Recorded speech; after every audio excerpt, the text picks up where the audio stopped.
Welcome back to another edition of the Magic Latest Podcast. We discuss everything Orlando Magic basketball. I'm your host, Jalon Dixon, and today we're going to start off with talking about some housekeeping for the Orlando Magic going into the 2025-2026 season, as well as give an update on Jace Richardson going into Summer League, which kicks off for the Magic later on this week, and then end off focusing on NBA futures, with this episode being centered around the NBA win totals for the 2025-2026 season. With all that being said, remember to like, comment, and subscribe for daily Orlando Magic content. And with that being the case, let's get right into today's episode. Let's start off with Paulo Bencarrro, who inked a deal for 5 years up to $287 million and was given the first player option on the 5th year since Luka Doncic did so in the 2021 offseason.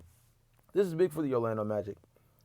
Obviously, the Paulo Bencarrro situation was the last thing that needed to be handled from a financial perspective for the Magic, given the fact that everything else is pretty much shored up to their liking, right?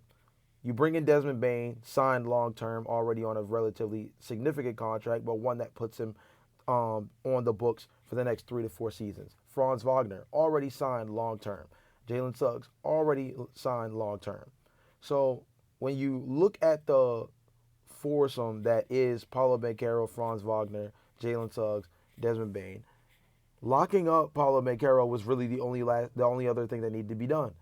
Being able to do so on this lucrative deal is also big for Paulo Bencarrro because it provides flexibility for him that not many rookies, as I mentioned before, not too many rookies have been able to do this since 2021.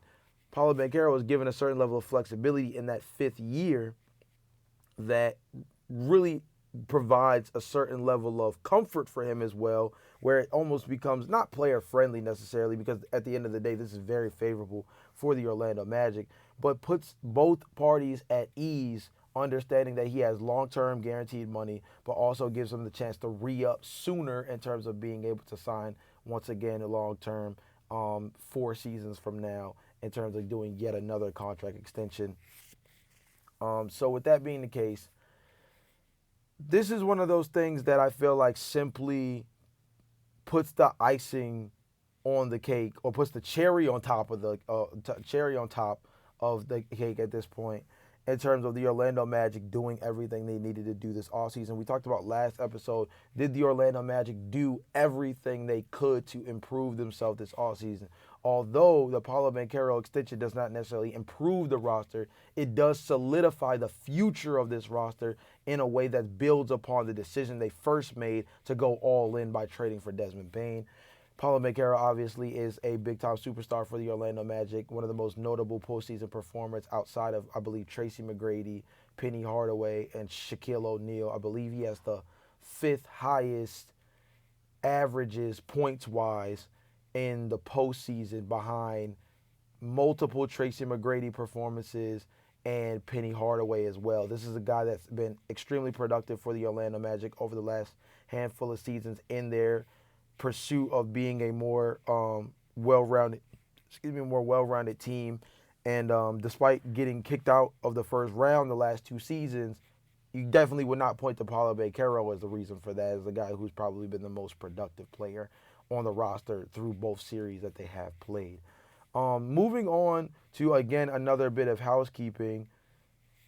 Taius Jones explains why he signed with the Orlando Magic. And we talked about this a little bit last episode, but he kind of actually verbalized a lot of the things that I talked about last episode about seeing the Orlando Magic being this up-and-coming roster. But I'll read some of the specific phrasing that he said in his introductory press conference, which is, I think just with what they got going on, everything's on the up and up, and continue to get better each day.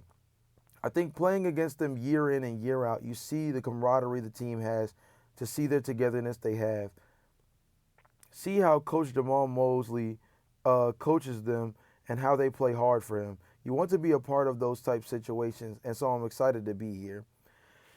Very short quote, but pretty much solidifies what I said last episode, which is the idea that Taius Jones was willing to essentially take a pay cut when you give credence to the kind of money that was out there and the kind of long-term money. Again, remember, Taius Jones signed a 1-year, $7 million contract.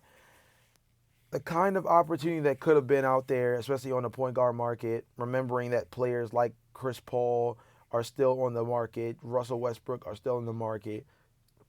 Taius Jones was able to sign for a relatively team-friendly deal, 1 year, $7 million to join a Orlando Magic team that he basically views as a team on the rise and a team that did a handful of things on the margins, not just from an internal improvement standpoint, but through the draft, and also by bringing in Desmond Bane and being willing to make that type of swing and seeing them as a team that could be a legitimate threat in the Eastern Conference. And again, is a team that's projected to finish top three in the Eastern Conference this upcoming season. And many also have predictions that says the Orlando Magic could be the team to beat in the East. With all of that being said, Tyus Jones comes into a position right now where all he has to do is be a setup man. All he has to do is play the role that he's played on a handful of teams, whether it be the Phoenix Suns, the Washington Wizards, or of course, notably, the Memphis Grizzlies. And even going back further, talking about the fact that this is a guy that is well known dating back to his time with the Duke Blue Devils as a guy who's just a consummate professional and a guy who just can step into a roster this star-studded and simply just add to what they already have going on by just being a consummate pro. So Tyus Jones, again, further kind of doubles down on what we talked about last episode as being a guy who wants to see, you know, real progress within an organization before he signs and saw a lot of things going in the right direction for the Orlando Magic and viewing this as a perfect opportunity to, again, in a sense, strike while the iron's hot by joining a young, up-and-coming roster during an upcoming season where this team looks like one of the teams to be in the East, given the state of other teams like the Celtics, Indiana Pacers, of course, the uncertainty around a team like the Philadelphia 76ers, so on and so forth. Another point guard conversation we have to talk about is Jace Richardson, right? Jace Richardson, for those who do not know, is coming into Summer League with a little bit of ankle soreness, but Coach Mosley says that he is progressing well. He is going to more than likely play all throughout Summer League and will not be under any real restrictions for Summer League, so at least projected so far. This is very important because we need to see Jace Richardson play. We need to see him in an open situation. And given our roster for the Summer League, let's be honest, I think I talked about this before on a previous episode about what to watch in Summer League. Jace Richardson, in my personal opinion, is the most important player to watch. More important than Tristan Da Silva, more important than Noah Penda. I believe that Jace Richardson has a 41% three-point shooter on catch-and-shoot opportunities, and I believe that he's in that same ballpark as a regular knockdown three-point shooter as well. You want to see that progressive shooting ability from three-point range on the NBA level. You want to see his ability to create for himself, shoot the ball at a high level, and be a guy who can also assist the ball at a high level. His ability to defend in space as a smaller guard is also going to be really important. The whole goal is to see him in action as a guy that you hope can be a part of a rotation at the main level that pairs up with Anthony Black, Desmond Bane, Jalen Suggs, Tyus Jones, right? Obviously, maybe not get a whole lot of tick within that group, but a guy that adds significant three-point shooting where if he does show he can shoot at the NBA level, he's a guy that can get real minutes on the floor with the main squad for the Orlando Magic, who again are coming off of like an NBA worst three-point shooting percentage of the team, somewhere around 30 to 31% as an entire squad. You want to be able to see him produce at a high level. So seeing that or hearing specifically that he's going to be coming into Summer League a little banged up, but still healthy enough to be able to play at a high level and will come in with no restrictions is really good news. Hopefully he's one of those Summer League players that comes in, drops like 18 to 21 out the gate, does it maybe one or two other times, and then by that last Summer League game, he just doesn't play because you saw everything that you needed to see from him in terms of him being productive, and you feel good about him going into the season. Lastly, we're going to end up on NBA futures, and today we're going to do this as a little bit of a mini series as we go along as more information is released related to the NBA future odds. But today, we're going to focus specifically on the win totals. And the Orlando Magic are projected to win 51 games. Now, that's a really interesting setup because, for context, the Orlando Magic are paired bar for bar with the Cleveland Cavaliers in that area, who are projected to win around 51 games as well. And that projection for futures would still put them around the third best team in the Eastern Conference, a theme that we've heard multiple times on this podcast in different power rankings as well as different tier lists. The Orlando Magic continue to be in that conversation as a top 3 team in the East. Now we have to remember, this is a team that's coming off of shooting terribly as a group last season, falling short in the first round against the Eastern Conference champions the season prior in the Boston Celtics as well, and a team that finished exactly 41-41. So we're talking about basically a 10-game jump simply by adding Desmond Bane, Taius Jones, and drafting Jace Richardson and Noah Pinda.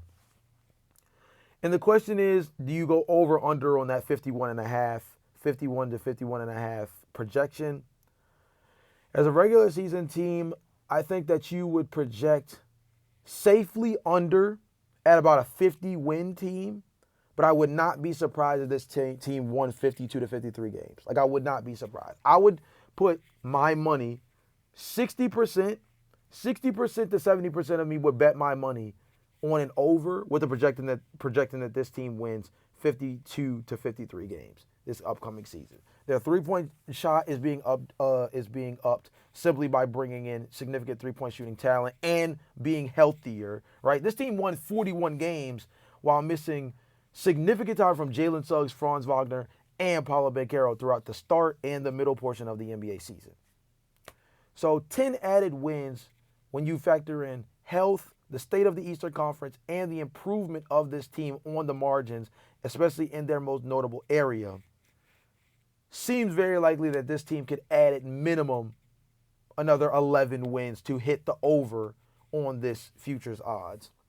The question really is built more around, again, how close to that 51 win over under will they be? Again, I don't think they're going to blow it out the water. I don't think this is going to be a 55-60 win team, even with the state of the Eastern Conference.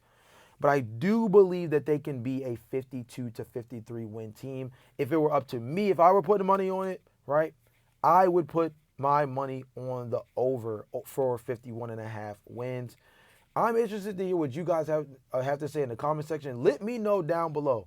If I gave you $100 and you had to bet on the NBA futures for the Orlando Magic going in next season, you are trying to win some money legitimately, right? So you want to think, you're trying to think with your head, not your heart here. Do you pick the over or the under on 51.5 wins for the Orlando Magic for the 2025-2026 season? Again, let me know in the comment section down below. I'm interested to hear what you guys have to say. I would do it because I think that they would slightly win over, but there's, of course, a lot of different things that have to be factored in for that being the case. And in an Eastern Conference that did improve in a couple of different areas, whether it's the Philadelphia 76ers potentially being healthier coming up next season, the fact that the Atlanta Hawks got much better, the Detroit Pistons are looking to build off of last season. There are a handful of different narratives around the Eastern Conference, paired with the fact that, the Orlando Magic also have to play the West, which is an absolute juggernaut in itself as well. There is a reason to be a little bit fearful about this team winning more than 51 games. But you guys let me know in the comment section how you guys feel about this team going into next season and where you think they will finish in the NBA standings. With that all being said, this is another episode of the Orlando Magic Latest. Remember to like, comment, and subscribe again for daily Orlando Magic content. But until tomorrow, where I have another update for you guys, I will see you guys then. Peace.